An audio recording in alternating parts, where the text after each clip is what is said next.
Hey everyone, it's Jack here, TalkNorwichCity. Welcome back to another video. First of all, sorry for the late upload. If you're watching this when it first gets uploaded, this wasn't intentional to be this late, but it has taken me some time to try and wrap my head around the sheer incompetence that we're witnessing at the football club at the moment, and try and make sense of some of the decision making that's going on, or actually the lack of decision making and the continuation of this car crash. And I'm afraid I've still found no answers whatsoever. I also want to apologise somewhat for my slightly sweary nature in the match review yesterday. I don't love swearing. It's kind of the lowest form of intelligence to get your point across. But I'm still beyond words around what we're witnessing, and it hurts. Like, we have actually become the laughingstock of this division. No other team would act in this way, and sometimes it's good to go against the grain and make, bold and niche decisions. But this is just sheer stupidity, and actually really damaging for what this club is, ultimately trying to do, which is achieve promotion. This is really, really dangerous territory that we're walking into now. It is, the incompetence and the lack of decision making, as I say, is baffling. And I was really angry, and I still am really angry, and I, a lot of people at the club won't like that, and some may well disagree with my consistent calling for jobs to be lost at the football club, but I will continue to do so. I will continue to call for the sacking of Liam Manning, Ben Napper, Zoe Webber, and Neil Adams, and pretty much that whole executive board, because we need root and branch change. And, seeing Marcelino Nunes score twice for Ipswich, seeing Christos Zolis, I think, scored, didn't he, yesterday, and Carlton Morris got a hat-trick, different situation. Jacob Murphy scored today. I think the Zolis and the Nunes kind of goals were just an extra knife in the back and a real twist of it, because it just sums up, in parts good recruitment, because they're both great players, and then in part just utter stupidity in the way that both of those situations were managed. And I know that the kind of Zolis situation was pre-Manning and Ben Napper, but there's a continuation of bad decision making. And I just look at this squad at the moment, and I'm really struggling to see, one, how this turns around, and two, like, who's the next star in this side? Who's the next big sale? I can't name you one. I honestly can't name you one. And I see the news coming out today from Wolves, and I know they're a Premier League side, but Southampton, that happened very recently today. Will Still got sacked from Southampton, and obviously he got sacked, right? They've won 2 games in 13, much like us, but they sit 4 points above us, and Southampton will see an uptick in form. There's no doubt about that. I still think Sheffield Wednesday will find something. We are being cut adrift, and quickly. And I just wonder, I keep saying to myself, like, we'll lose to Sheffield Wednesday and we'll lose to Leicester. That's a given. Maybe after that, when we go into the international break, that will be the point at which we sack Liam Manning. But I've got no evidence to say that's right. That's just a gut feeling. That's just a point in my mind where you go, surely that's the point where one has to see change. But that should have come weeks ago. Like, this should have been changed after the Ipswich defeat. The fact that it's been allowed to go on this long is astonishing. Is utterly astonishing. And I'm looking at the fixtures, and I think some people might think this is for effect. It's really not. I don't see where the next point is coming from. Not just win. I don't see where the next point is coming from. We have played teams pretty much at all standards in this division now. Wrexham, we got beat to. They're 15th. Derby, we got beat by. They're 17th. You know, Leicester coming up, they're 14th. Obviously, Sheffield Wednesday, they sit below us because of the points deduction. They'll beat us. Birmingham coming up, Oxford, QPR, Watford, like... And this is the most just agonising part of all of this is there's such an opportunity to get out of this division, right? And maybe it will continue to be actually quite a poor division, but... And I think other fans get annoyed with me when I say that, when I say it's a poor division, and I honestly don't mean it as an insult to anyone up there. You know, I think I've slagged off Hull and Derby and Bristol City, whoever. Like, don't see that as an insult because we are far worse than you. But what I'm saying is there's an opportunity in this division for someone that wants to grab it. I'm looking at like a Millwall who have really grasped this by the scruff of the neck and look good for a playoff spot. Preston, great example, right? Lewis Dobbin. Lewis Dobbin's name annoys me now because that is the absolute epitome of what's going wrong at this football club at the moment. Lewis Dobbin wanted to join Norwich City this season. We had first refusal on Lewis Dobbin, and we decided not to. We decided to, well, go for a lack of depth in the left wing position. We decided to go for Papa Amadou Diallo, who may well become a brilliant player, but we knew was injury prone. So that's another reason to go for Dobbin. I look at yesterday's game, and I thought Jeffrey Schlupp was okay for the certainly in the first half and got in some really good areas, but that was mainly due to Hull being really poor. And I just go, if Dobbin was in that position with those chances, he would have scored a couple of goals yesterday. And the problem for me is now I listened to that Liam Manning interview. That's a man that doesn't even want to be here anymore. You know, that's a man that's kind of given up on this, and he'll say that he'll keep fighting. And you know, I think he described himself as being obsessed with wanting to turn this around. He knows that this is done. We know that this is done. I think Ben Napper probably knows that this is done. He can't sack Manning because then he sacks himself. So we're in this period of just nothingness where nothing is being changed. The performances aren't getting any better. We've got the softest underbelly of all time.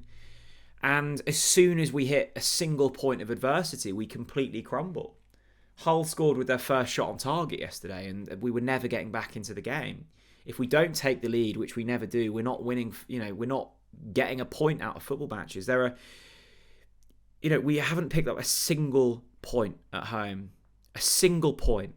I think it was Darren Huckabee that made the kind of say on Twitter that is almost hard to do. Even really bad teams, I nearly swore there, I'm trying this video not to swear. Even really, really poor teams find a way to pick up a point here and there, right? They'll find a way to, get a last minute equaliser off someone's backside and, figure out a way to get a point. This team don't have that. This team are weak-minded, weak in their technical ability. They look to their head coach and they see absolutely nothing. And, I think for the first time yesterday, because I don't think I saw a team of players that maybe lacked effort or lacked willingness or lacked a belief. I don't think I'd seen that so far. I've certainly seen a lack of skill and a lack of technique and a lack of structure. I've seen lots of that this season. But yesterday was the first time where I was like, yeah, these guys are completely checked out. And I'm not saying that can't be turned around, because I think with a new head coach and a little bit of life and a bit of luck and a couple of wins, like, there is quality in this side, right? There's no doubt about that. You've got Sargent, you've got Kenny McLean, who's still excellent at this level. I thought Maatson has shown glimpses. Harry Darling is a good championship defender. Kellen Fisher, we know how good he can be on his day. We've got players to come back. So, like, this isn't over, but this is over for this current head coach. And, like, Shane Duffy coming back into the side. I mean, that's just an embarrassing display of what's going on. He was free to go in the summer. They didn't want him. And we've got to the point where Shane Duffy is coming on, and like, you know, I didn't really mention it yesterday, but Errol Mundell-Smith, right? Brilliant to see him get his debut. I still think it's too soon, but you've got a head coach putting on, you know, a youth player ahead of Mate Jurisic, who Ben Napper spent £6 million on. Just mental, and it kind of showed, like, we know that Mate Jurisic is a really bad footballer. We know that. But the fact that we've recruited him, and Manning is essentially saying to Napper, he's not good enough, I'm putting in a youth player above him. That is an absolute slap in the face in terms of what Manning thinks of Napper.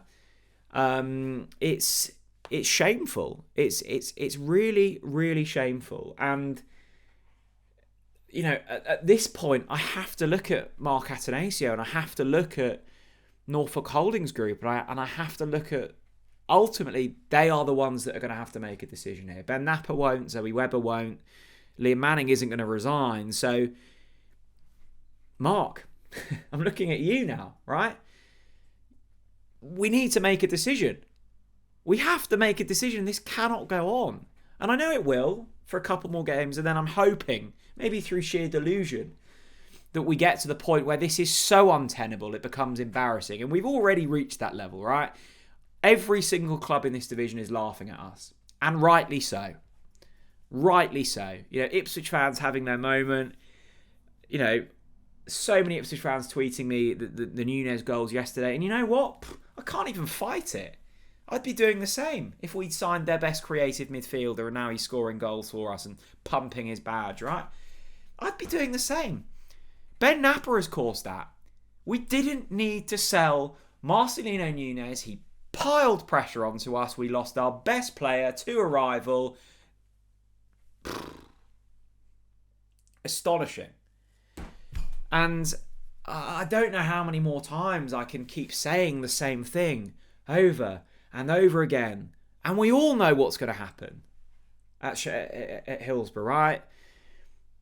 They've obviously had some good news in recent times. They're making a big deal of this game on Wednesday night. You know, cheap tickets, I think cheap kind of hospitality and food and beverages, and it's bonfire night. And it will be buzzing, and they'll go a goal up, and we won't have a response. And we lose at home on Saturday because it's at home. It's going to be really toxic. We can't take adversity. We've got a manager that walks straight down the tunnel instead of facing up to the music. And I know he apologised, but I don't care. Face up to the music, right? If you're telling your players that you need to go out there, and actually I don't think they're listening to him, so this point is largely irrelevant. If you're telling your players to go out there and face up to it and put in a performance, then I need to see the same from the head coach. And, you know, I'm certainly not... Look, this is mental, and I think I said in a video a few days ago that Norwich are kind of sleepwalking to League One. Completely wrong wording on that. We are consciously sprinting to League One. We are actively choosing failure at the moment. We have a choice here. Everyone has a choice, all right? We are choosing not to change this. And that is utterly baffling. Maybe they're waiting for their right man. Maybe they know a plan and timings will sync up at some point and we'll see a decision. But at the moment, I cannot believe. I was kind of almost waiting for the notification to flick through on my phone today that Liam Manning had been sacked. Norwich have not got a single point. Not even no wins, no draws, nothing. Not a single point at home. We have 8 points from 13 games. And this goes back into last season and the season before. And this is half a decade now of really poor decision making. And we're seeing it culminate now. This isn't bad luck. This isn't misfortune. This is our making. We have put ourselves in this position and we are choosing to follow the same script that's got us here. And this won't turn and this won't change unless we actively change most of what's going on at the football club right now. Whole new board, new head coach. And maybe it doesn't have to be done in one swoop. Maybe it's a gradual process. But Napper and Manning have to go immediately. No other option. And if we don't, then nothing changes. and we'll be in League One next season. And maybe Mark Atanasio is fine with that because it will allow him to spend a bit more money, and maybe actually he deems that will be the point where you have huge change. I don't know. He came on Radio Norfolk and said that relegation wasn't an option. It's going to have to be an option soon because we are getting cut adrift. The team 4 points above us. We are 4 points away from Southampton. They are one place above safety. Away from the relegation zone. They've just sacked Will Still. They'll see an uptick in form from this point. We lose on Wednesday and then we lose against Leicester. We could be 9 points adrift, 10 points adrift. This isn't me being, hyper negative, or I'm being real now. I'm saying this because I care. I'm saying this because I love Norwich City. I'm saying this because I don't want to see my club in League One. These aren't fun to make, but we have a small voice. And I think it's important for me, for Chris, for anyone else that comes on TNC to share their opinions and be real and be raw, and whatever the repercussions of that, we need to be true to what we believe. And I believe that this is an absolute car crash and that this needs to change. And I will continue to say that. And I will continue to speak my mind. And once again, as I look down the lens, I really hope that those in power at Norwich City are listening. You know this can't go on. You know it deep down. You know that this is a massive chronic failing. You know that we are seeing incompetence from all levels of this organisation. So let's see some change. Thanks very much for watching, and I'll see you all again very soon. Bye-bye.